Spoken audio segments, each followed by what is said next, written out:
शुक्लां भरतरं विष्णुं शशिवर्णं चतुर्भुजं प्रसन्नवदनं ध्यायेत् सर्वविघ्नोपशान्तये अपारकरुणा सिन्धुं ज्ञानदं शान्तरूपिणं Sri Chandrasekharendra प्रणमामि मुदान्वहम्. Hindu Dharma Part 2, The Vedic Religion, Introductory, Chapter 2, The Universal Religion. In the dim past, what we call Hinduism today was prevalent all over the world. Archaeological studies reveal the existence of relics of our Vedic religion in many countries. For instance, excavations have brought up the text of a treaty between Rameses II and the Hittinis dating back to the 14th century BCE. In this, the Vedic gods Mitra and Varuna are mentioned as witnesses to the pact. There is a connection between the names of Rameses and that of our Rama. About 75% of the names of places in Madagascar have a Sanskritic origin. In the Western Hemisphere too, there is evidence of Hinduism having once flourished there. In Mexico, a festival is celebrated at the same time as our Navaratri. It is called Rama Sita. Wherever the earth is dug up, images of Ganapati are discovered here. The Aztecs have inhabited Mexico before the Spaniards conquered that land. Aztecs must be a distorted form of Aztecas. In Peru, during the time of the holy equinox, worship was conducted in the sun temple. The people of this land were called Incas. Ina is one of the Sanskrit names of the sun god. Don't we call Rama Inakula Tilaka? There is a book containing photographs of the Aborigines of Australia dancing in the nude, the native tribe of Central Australia, by Spencer Killen, pages 128 and 129.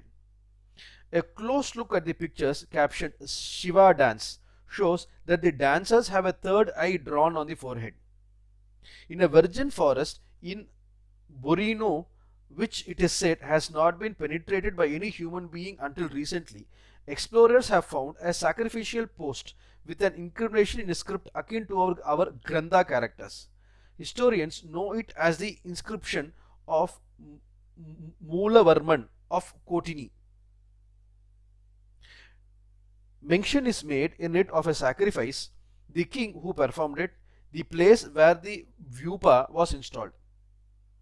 That the king gave away Kalpavrikshas as a gift to Brahmanas is also stated in this inscription. All such details were discovered by Europeans, the very people who ridicule our religion. Now something occurs to me in this context, something that you may find amusing. You know that the Sagaras went on digging the earth down to the nether world, to the nether world in search of the sacrificial horse. An ocean came into being in this way, and it was called Sagara after the king Sagara. The Sagaras at last found the horse near the hermitage of Kapila Maharishi. Thinking that he must be the man who had stolen the animal and hidden it in the netherworld, they laid down violent hands on him. Whereupon the sages reduced them to ashes with a mere glance of his eye. Such is the story according to the Ramayana. America, which is at the antipodes, may be taken to be Patala or the netherworld. Kapilaranya, the forest in which Kapila had his hermitage, we may further take it was situated there. It is likely that Kapilaranya changed to California in the same manner as Madurai is sometimes altered to Marudai. Also noteworthy is the fact that there is a horse island near California as well as an ash island. Another idea occurs to me about Sagara and Sagara. Geologists believe that ages ago, Sahara forest was an ocean. It seems to me that Sahara is derived from Sagara. Some historians try to explain the evidence pointing to the worldwide prevalence of our religion in the past to the extent of cultural and religious ideas between India and other countries established through travels. I myself believe that there was one common religion or Dharma throughout, and that the signs and symbols that we find of this today are the creation of the original inhabitants of the lands concerned. The view put forth by some students of history about the discovery of the remnants of our religion in other countries, these relating to what is considered the historical period of the past 2 or 3,000 years, is that Indians went to these lands, destroyed the old native civilizations there, and imposed Hindu culture in their place. Alternatively, they claim Indians thrust their culture into the native ways of life in such a way that it became totally absorbed in them.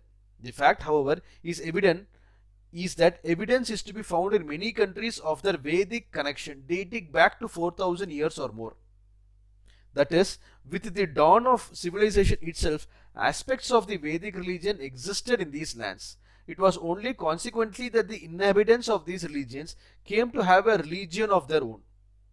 Greece had an ancient religion and had big temples where various deities were worshipped. The Hellenic religion had Vedic elements in it. The same was the case with the Semitic religions of the pre-Christian era in the religion associated with Jesus.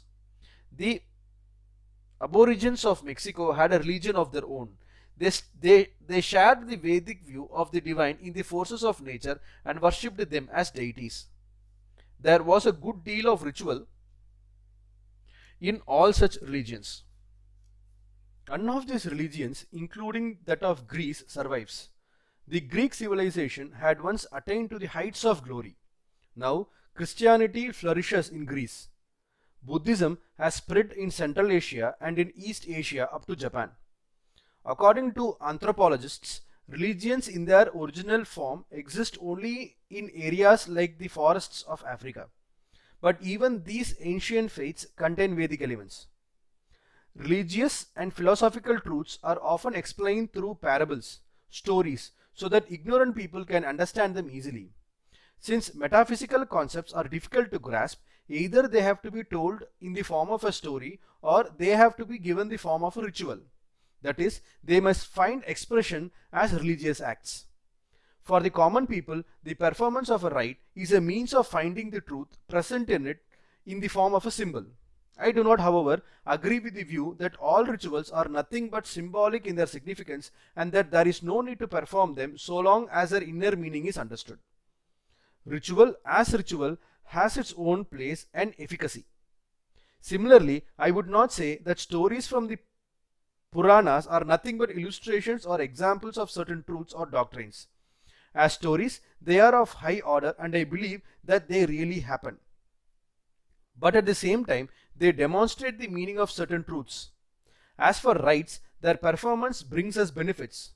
But in due course, as we learn to appreciate their inner meaning, we shall become purified in mind. This is the stage when we shall no more earn for any benefits from their performance and will be rewarded with supreme well-being, that is liberation.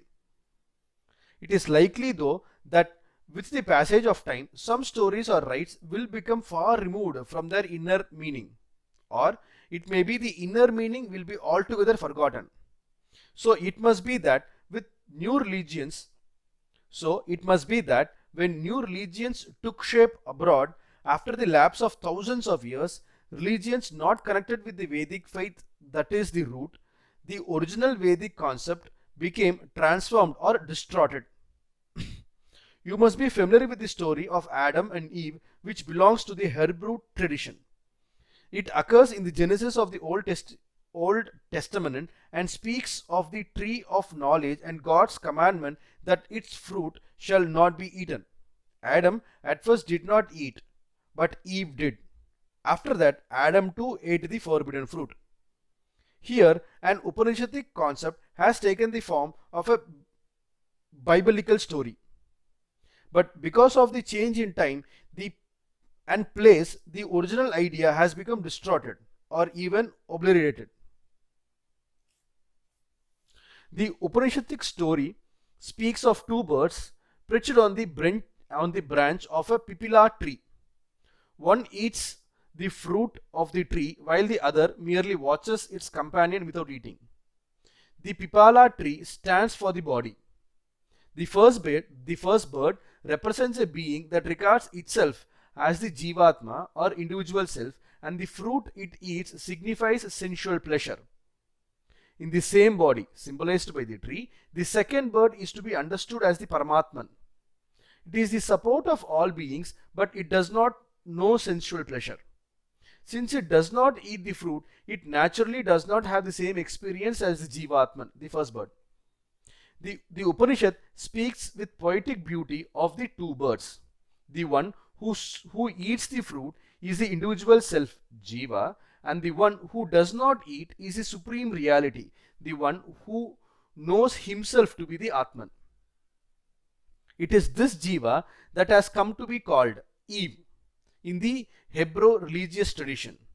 G changes to I according to a rule of grammar and Ja to Ya. We have the example of Yamuna becoming Jamuna, or of Yogindra changed to Jogindra. In the biblical story, Jiva is Eva and Atma or Atman is Adam. Pipila has in the same way changed to apple. The tree of knowledge is our Bodhi Vriksha, means knowledge. It is well known that Buddha attained enlightenment under the Bodhi tree, but the Pipala also was known as Bodhi tree even before his time. The Upanishadic ideas transplanted into a distant land underwent a change after the lapse of centuries. Thus we see in the biblical story that the Atman, Adam, that can never be subject to sensual pleasure, who eats the fruit of the tree of knowledge. While our Bodhi tree stands for enlightenment, the enlightenment that banishes all sensual pleasure, the biblical tree affords worldly pleasure. These differences notwithstanding, there is sufficient evidence here that once upon a time the Vedic religion was prevalent in the land of the Hebrews. Let me give you another example to strengthen the view that however much a custom or concept changes with the passage of time and with its acceptance by people of another land, it will still retain elements pointing to its original source. Our Tirupavai and Tiruvembavai are not as ancient as the Vedas. Scholars ascribe them to an age not later than 1500 years ago. However it be, the authors of these Tamil hymns, Andal and Manikka Vasagar, belong to an age much later than that of Vedas and epics. After their time, Hindu empires across the seas,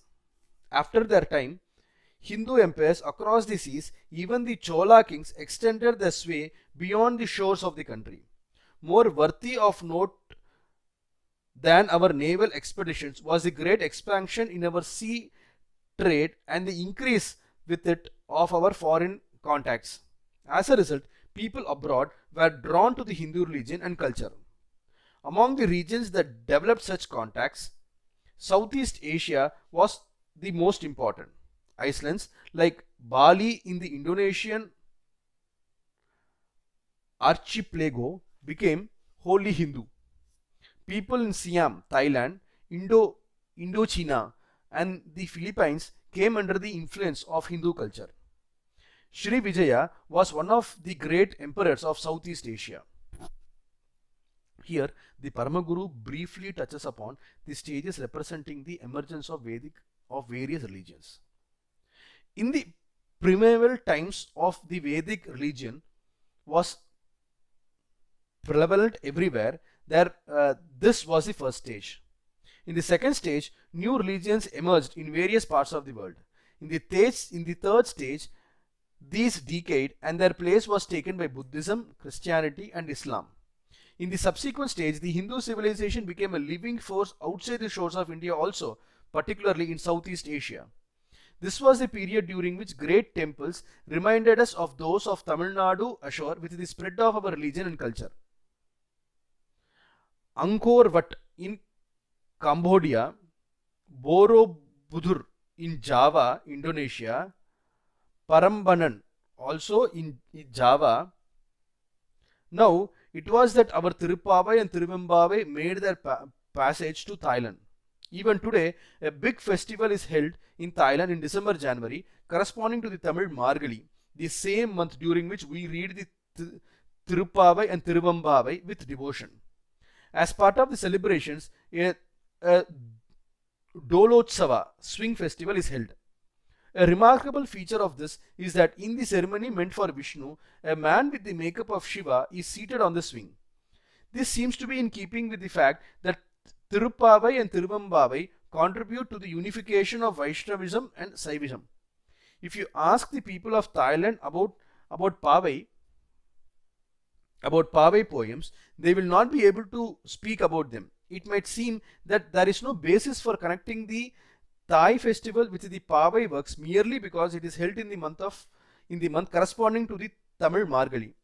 But the point to note is that the people of that country themselves call it Triyampavai, Trippavai. Those who read the Bible today are likely to be ignorant about the Upanishads, but they are sure to know the story that can be traced back to them, that of Adam and Eve. The Thais now must be likewise ignorant about the Pavais, but all the same, they hold in the month of Dhanush every year a celebration called Triyampavai, Trippavai. As part of it, they also have a swing festival in which figures a man dressed as Shiva. Here, the distortions